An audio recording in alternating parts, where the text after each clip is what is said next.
So the next type of calculation we're going to look at is determining percent composition by mass.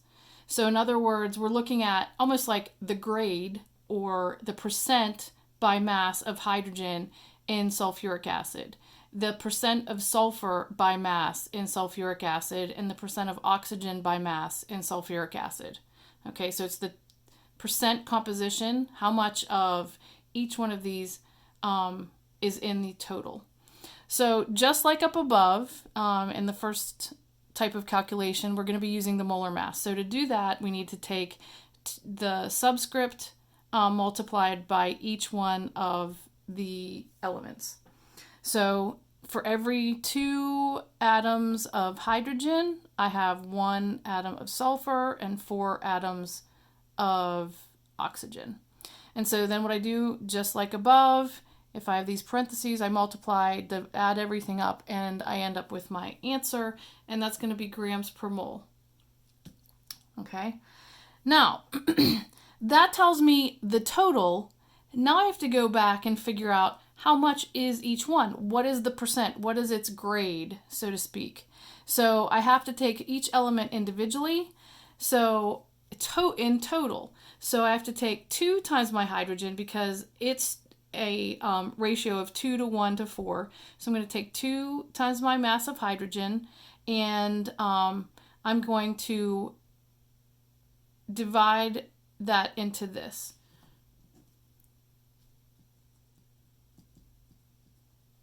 And these are both grams per mole,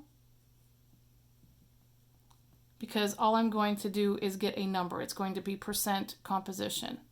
So whenever I do that math, I end up with 0.02055. And again, we're going to just take this to the hundredths spot. So I want to put this in, I want to take it out of the decimal format. And so I'm going to multiply that by 100. And that's going to give me, I'm moving my decimal 2 places, 2.055. Taking it to the hundredths, I'm going to round that. So I'm going to have 2.06%. Okay, and then I'm going to do the same thing for sulfur.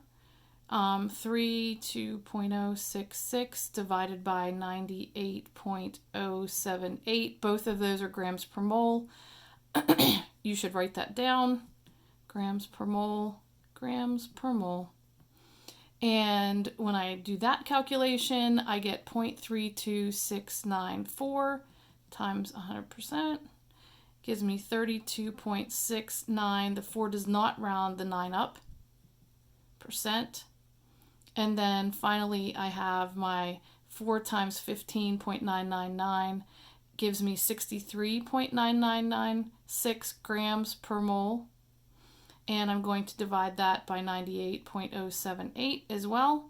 And that gives me 0.65250 times 100%, 65.25. That does not round that. And that's percent. Now you want to make sure that you identify. So this would be the percent for oxygen. This is for sulfur. And this is for hydrogen. That's it.